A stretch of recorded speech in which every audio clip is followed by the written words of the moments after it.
Hi, it's Steve Rode, your Get Out of Debt guy. If you're listening to this podcast, you probably want to learn more about money, credit, and debt, or you're one of the many good people out there with bad debt and you want it to go away. But stick with me. Together we can make that happen. Either way, I'm here for you, and I believe a better and more financially successful future is ahead. It can be within your grasp. I'd like to ask you for a favor. If you find this or any of my podcasts helpful, please take a moment and leave a review on the podcast platform you're listening on. Your feedback and opinion matter to me, and if I've done a good job, your review helps others to find the podcast as well. And while you're there leaving your review, don't forget to subscribe to the show so that you can be notified when the next episode comes out. Last piece of housekeeping. If you have a question or comment you'd like to hear on an upcoming podcast, you can leave me a voice message at getoutofdebt.org/message. Or leave me a question for me to answer on my website by going to getoutofdebt.org/question. Thank you so much for being a great listener, and I'm sending you a giant virtual hug in return. And now, on with the podcast. All right, you there? I am here, Steve. Okay. All right, this is another illustrious Get Out of Debt Guy broadcast and podcast, actually, and we're here with the intelligent, witty, wise, and kind Damon Day, debt coach. Infamous. I go with infamous. That's funny because I go with infamous. All right. I guess we should be serious. So let's talk about some serious stuff here, Damon. Oh, by the way, I had pizza for lunch. What did you have? It's only 12:30. I have not had lunch. Oh, okay. But I got to tell you, this is the first time I've ever had a slice of pizza with pineapple and mushroom on it. It was surprisingly good. Well, I'm doing the intermittent fasting, so I would prefer not to talk about food for at least 3 minutes. I can't eat until 1. All right, you got a half hour. You'll be eating when we're done with this. But speaking of eating, this is a horrible segue. It has nothing to do with the topic. Let's talk about an issue that a reader brought up. It's a very good issue. He was observed that the Department of Education and everybody talks about student loans as being financial aid instead of actually using the word loan. And he's got a point. I mean, it does kind of sugarcoat the fact that you're going deep into debt getting an education. What do you think? I think I read the wrong article. Which article did you read? I read the one about SoFi getting slammed by the FTC. Oh, I thought that's what we're talking about today. Day late, dollar short. That's what you are. So what are we going to be talking about? All right, no. We're talking about. Hey, at least our listeners get what they pay for, you know? Yeah, this is a little window into how my brain works. Yeah. This is usually the way we talk, except there's a lot more swear words. Okay, so let me bring you up to speed on the article that you were supposed to read. Good idea. Okay, which is the Department of Education and everybody else talks about student loans as being financial aid, which is really not like talking about what the thing actually is. It is a loan with serious consequences. So this is something that you and I have talked about for a long time, which is, does society and parents and counselors and everybody else kind of gloss over the fact that this is substantial debt and not thinking about it as, just an innocent kind of financial aid thing that you might be getting? Oh, I don't even know if they so much. I think saying glossing over is almost too kind. I mean, most of these financial aid offices and counselors and things, it's like they almost deem it as their job to find money wherever they can to take this student and get them into some kind of college, as if college is the be all end all. And I'm just kind of skimming the article trying to catch myself up here. So I know what we're talking about. But one of the things that stuck out was in your article, you've got this big, bold warning. This product may cause lifelong debt and keep you from saving for retirement or buying a house. And I bet you 99% of future college applicants don't get sat down and have that kind of a talk even one time. Yeah, it's interesting because our current Secretary of Education says that the blame for too much student loan debt rests on the lap of the 18-year-old student who's applying, when in fact the point you just made is very true. The financial aid office at any school, for-profit, nonprofit, is there to facilitate getting the students' butts into seats so they can sell education, and that's how they make money, by generating tuition. Yeah, and the problem is, I think a lot of financial aid offices, they look at their goal, right? I mean, their whole reason for being, essentially, their goal is to, like I said, find the money. So when they get the child essentially into a college, they deem that as a success, rather than looking at whether this, number one, should this person even be going to school? What are their goals in life? What are they trying to accomplish? And it's gotten to a point. And I think it's finally turning the corner. Unfortunately, it's taken trillions of dollars of debt and a whole generation of kids that are, really up a creek to figure this out. But I think we're finally starting to turn a corner where people aren't just dedicated to this blind mantra that I must go to college or otherwise I'm a loser. And that kind of, it's not just the 18-year-old kids. You put it back on the parents' shoulders too, because you say, well, the mom co-signed or the dad co-signed, if we're talking private loans. But you got to realize we're living in this society where what parent doesn't want the best for their kid? And then everybody is told this mantra that your kid will be a loser unless they go to college. And it's so easy to go to college because you can just sign here and then your kid will be able to go to school. And then it puts the parent, even if that parent has reservations about the actual, numbers of what's going on. If the problem is, if the parent has those reservations, they would feel like they're being a bad parent because they're going to deny their kid this exceptional right to go to college, even if it might not be a good idea, because it just puts them in a spot where they're having to say, no, I don't want you to be successful in life, even though that's not true. But that's the perception, and that's the dilemma that a lot of parents face when they're wondering, whether or not they should be signing these loans. But if they can't afford to pay for college themselves, their choices are sign here and worry about it later, or tell little Johnny that they can't go to school, and little Johnny thinks that that's the only way he's going to be successful in life. Well, in the article that you almost read, I talk about that loans should come with a sticker on it, kind of like a Surgeon General sticker. And I said that the students should be presented with these 5 facts. So I'm going to read the facts, and then you tell me what you think about each one, okay? Fact 1, this is a loan. You will have to repay this loan with interest. The repayment cost of this loan will be more than the amount you borrow. It may be substantially more. Yeah, I mean, you got to look at college just like you would evaluate any other purchase in life, whether it's a house or a car or whatever. You have to say, okay, how much money am I going to borrow to get this degree? What is the realistic likelihood of, what kind of job I can get? What will I be making? What will my life be like? Where will I be living? And then look at what's the interest and how does that interest compound? What's the loan actually going to be by the time I actually graduate? All right, let's jump to fact 2, because we're getting ahead of ourselves there. Fact 2, I thought you wanted me to respond to each fact. I do, but you're responding to fact 3, and we're almost there. Well, that's because I haven't read the article. Well, I know. If you weren't sitting on the toilet browsing through your phone, this would be a professional broadcast. Thank you. All right, fact 2. If you don't finish school or obtain your degree, you will still have to repay this loan.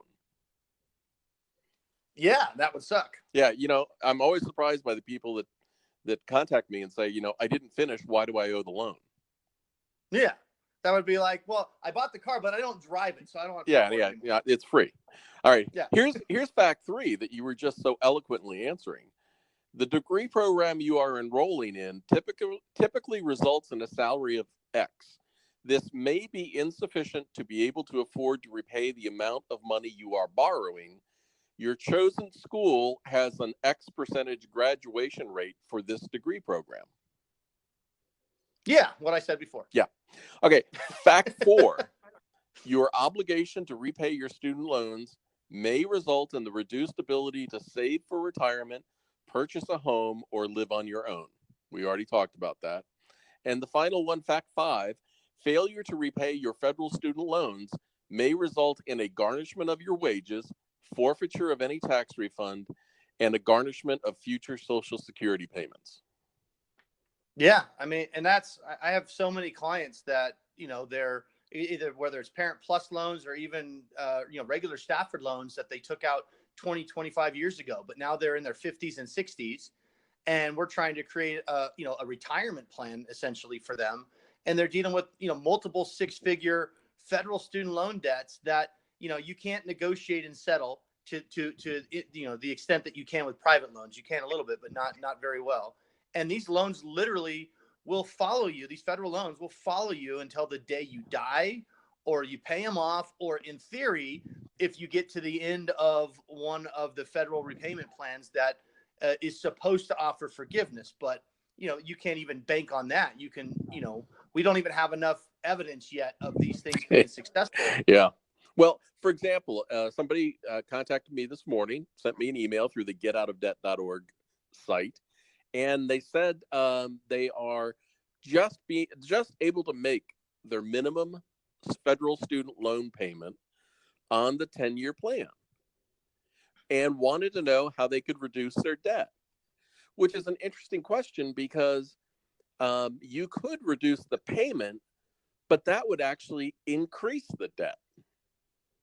Yep. So everyone is now so strapped that they're looking for ways to reduce the payment, which a lot of times is short-sighted. I get reader questions, and you talk to people that actually the best thing for them to do if they want to reduce their student loan debt as fast as possible is even think about bankruptcy, remove the other debt out of the equation, and pay the loans off fast. Yeah. And, I mean, it really is unfortunate that bankruptcy has not been completely eliminated from student loans, but I mean, for all intents and purposes, it pretty much is, except for some isolated cases where you get an attorney and you can go after them. Yeah, it's tricky stuff. On the private side, but the fact that you can't even get rid of these loans in bankruptcy, honestly, I think it's borderline criminal as far as what's gone on. So people really need to think long and hard if they're going to be borrowing money for college. Whenever I don't hear it as much as I used to hear it, but college debt is usually not good debt. I used to hear that all the time. Yeah, it's good debt. Good debt. Good it's debt. Like, no, it's not. Well, I'm a little bit older, or much older than you, but in my generation, we really didn't have student loans. You paid as you went. And when you went to college, you graduated with no debt. Well, yeah, and that was just 20 years ago. And so, I mean, you start, kind of going down the rabbit hole, right? And you say, well, wait a minute, why is college so much more expensive now? Because back even 20 years ago, and I've got a business finance degree from a state school. It wasn't an Ivy League or anything like that, but I'm a pretty smart guy, And back then, even though I was fortunate, my father was able to help, pay for my school, but he wasn't wealthy back then. He was able to pay kind of as I went per semester. And I can't remember exactly what it was, but I mean, it was something like it's just ludicrous to think about it today, but it was only like maybe $1,500 a semester or $2,000 a semester for a finance degree. I mean, I have a finance degree for less than $10,000 a year, and now we look at it and say, why has tuition skyrocketed? And a lot of it is going to circle right back to easy money. I agree. Easy money. And the more federal and private student loans, mostly federal student loans that were passed out, encouraged schools that were now generating lots of money to invest in hard assets, bigger campuses, bigger buildings, everything else that they now have to support. Yeah.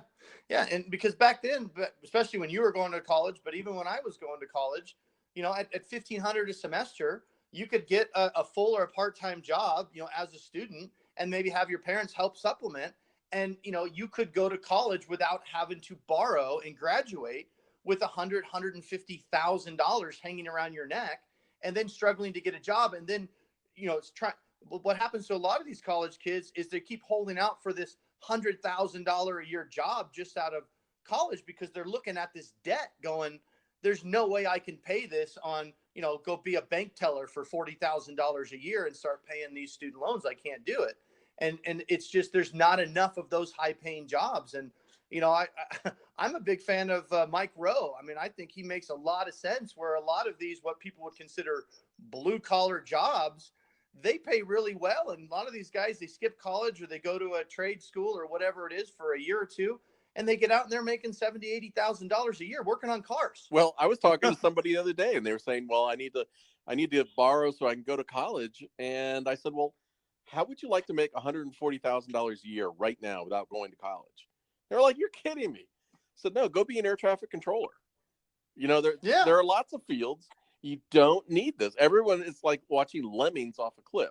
The other thing that drives me crazy too is when people say, hey, my child is going to this prestigious school and I can't afford it. And I say, what if they went to the local community college for the first 2 years and got their associates at $75 an hour, And they're like, oh no, they can't do that.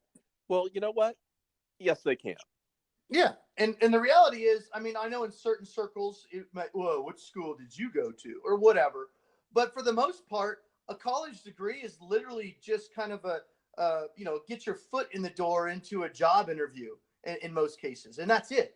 And it's not going to come down to, unless, again, it's this very specific subset of jobs. But for most people, it's not going to matter whether you got the degree from, Cal State Fullerton or Cal Poly or freaking Yale.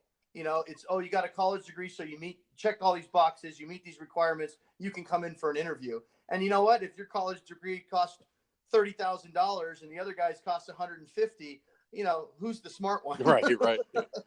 Well, two things come to mind. One is that old joke about what do you call the guy that graduated last in his medical class, doctor. Yeah. And so it really doesn't matter.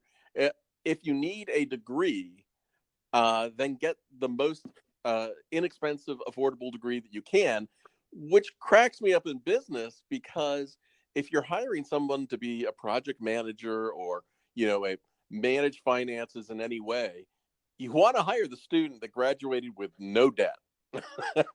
Yeah. Because they prove that they can manage it. Yeah. All right, let's move on to the next article I want to talk about that I know that you haven't read, but you don't need to read this one to talk about how to hide from the debt collector.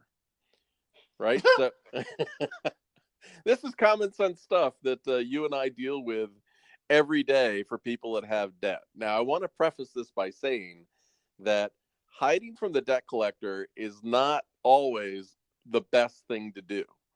But if you are feeling overwhelmed and unable to handle things, it's much better to take a little brain break and get yourself together than it is to blurt something out inadvertently to a debt collector that's going to bite you in the ass later. Yeah, I'm skimming the article as we go. I'm trying to, what angle are we taking here? I just don't want to hear you flush on the recording. Okay. Yeah. No. The angle is when I think that people misinterpret what it's really like to deal with overwhelming debt. When you are deep in debt, it affects all parts of your life, your health, your relationships, how you deal with the day, your mental health. Are you depressed? How are you able to cope? And so oftentimes the best thing is for people, if they say to themselves right now, I'm going to start tackling my debt, what should I do? My answer is generally nothing. Take a couple weeks off, put every notice that you get in a little shoebox, and we're going to deal with it. Get the phones to get quiet so that you can recoup and get a little internal strength before we work on developing a plan. Because, Damon, how many times have you seen somebody blurt something out with no plan in place, and it only makes the situation worse? Every time they get on the phone with the debt collector. So I'm not saying that people should not talk to the debt collector. I'm saying take a deep breath, come up with a plan either by yourself or with a wise advisor, like, for example, Damon Day, who doesn't read my articles, and come up with a structured approach on how you're going to deal with it. So the first thing is the two ways that people are getting inundated by debt collectors, and debt collectors don't call when you're late on day one, right? Sometimes they do, but usually it'll be about a week. It'll be a friendly email reminder or something like that, typically in the beginning, right? And then you'll start getting some auto dial friendly voice messages like, "Oh, just to let you know, you've missed your payment. Give us a call if you're having problems. We can help you out." Well, I hate to I should start another website called Common Sense Guy, because when people say to me, "Steve, how do I make the phone stop ringing?" My answer always is, you know what? Change your number. Yeah. Well, I can't because my grandma has that phone number. Yeah. Well, she can give her the new one. But there are cheap ways that you can get phones. Prepaid cell phones. Go out and get 2 cheap prepaid phones, and one is a number you give only to friends and family, and one is a number that you use for collectors. I could do you one better than that. I have an app on my phone. It's called Burner, Burner.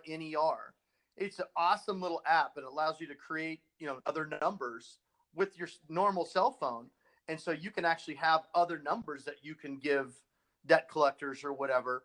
And then when they call that number, you could set it to where that number is blocked. So whenever anybody calls that number, you could set it to maybe drop down a little notification just to let you know, but it won't actually ring the phone. Or you can set it for no notifications at all, and it even has a separate voicemail. So, you can decide if you want to go listen to the voicemails, or literally you could just never listen to them. It depends on what your strategy is. Well, here's the thing. I would much rather have somebody answer the phone and talk to a collector when it's not interrupting them and they're feeling stressed about it at work, or when they're not prepared to talk with a plan to the collector.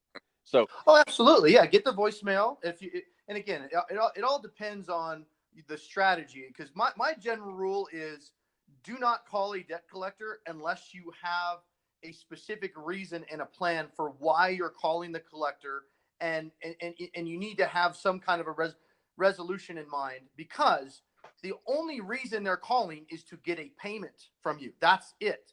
So anything short of that is just going to be this round robin conversation that's going to end in frustration for both of the parties on the line. Yeah. And at that point, you might as well not call at all unless you have something that you're going to offer. Otherwise, it's a waste of time for both of you. And the way I look at it is, you're doing the collector a favor by not wasting their time, because you don't have any money for them. Right. So that's how mentally you can think, I'm doing them a favor. I don't want to waste their time. Well, sticking your head in the sand forever is not a long-term strategy.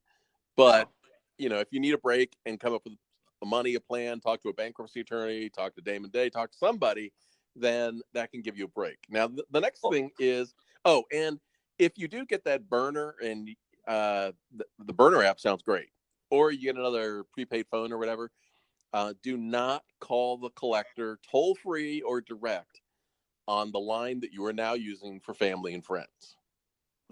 Yeah, because they'll capture that number. That's right. That's Article 2 on the Common Sense Guy website. Okay. So number 3 is mail.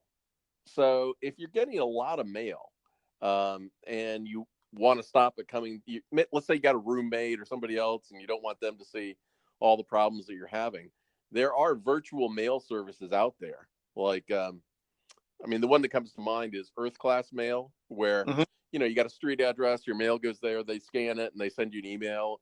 And there are two reasons why I like using one of those services is because if you're disorganized to begin with, when you use a virtual mailbox like that, where your mail comes in and gets scanned, then there's always going to be a copy there in case you need it. And the second thing is that when you're getting ready to work with somebody, like you or somebody else, then you can forward that information to the person you're working with. So it makes it easier. Yeah, that's a good point. But yeah, because a lot of my clients, they open the mail, and then they have to remember even though I always remind them, be sure to send me any letters, that you get from collectors so I can see it and I can see where we're at.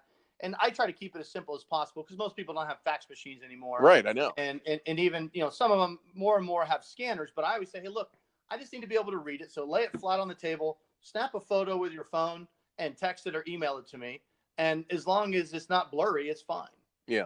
But yeah, if they had something like Earth Class Mail, all they'd have to do is see it and forward it. Right.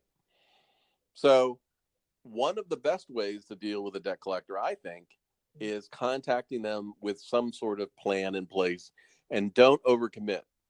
Have an idea about what you can really do and then stick to that plan, because generally what I see happening are people overpromising the collector that's the most aggressive or yells the loudest, and then not able to deliver on another creditor, which is really a higher priority. Yeah. And the podcast, how do you stop your wife from calling you? She just called me. Oh, is that what the interruption just was? That's what, yeah, Kathy was calling. Probably what do I want for lunch is probably what she was going to ask me. Yeah, it's because it's your lunchtime right now. That's funny because my wife just texted me and said, calling that time. Oh, because my wife just texted me and said, don't eat the roast beef, it's gone bad. File that under helpful tip. Yeah, that's right. Good to know. I'm glad she scoped that one out for me. So I had a good point. I'm sure it was brilliant, but I totally forgot what I was going to say. Well, here's what I'm going to say. It's been a great pleasure doing another podcast with you. And I think it's time for us both to depart. And hopefully we'll do these more often. If you have a question you'd like to ask, just go to getoutofdebt.org and ask me a question, and hopefully we'll get it on a future podcast. And that's what we'll do next time, Damon. We're going to answer some reader questions. And next time I'll try to read the right article first. Why? It makes it so much interesting when I have no idea what I'm talking about. This is Steve Rode, your Get Out of Debt guy. If you want more advice or you want some free help, be sure to visit me at the getoutofdebt.org website. And while you're at the site, don't forget to subscribe to this podcast for even more practical tips and advice.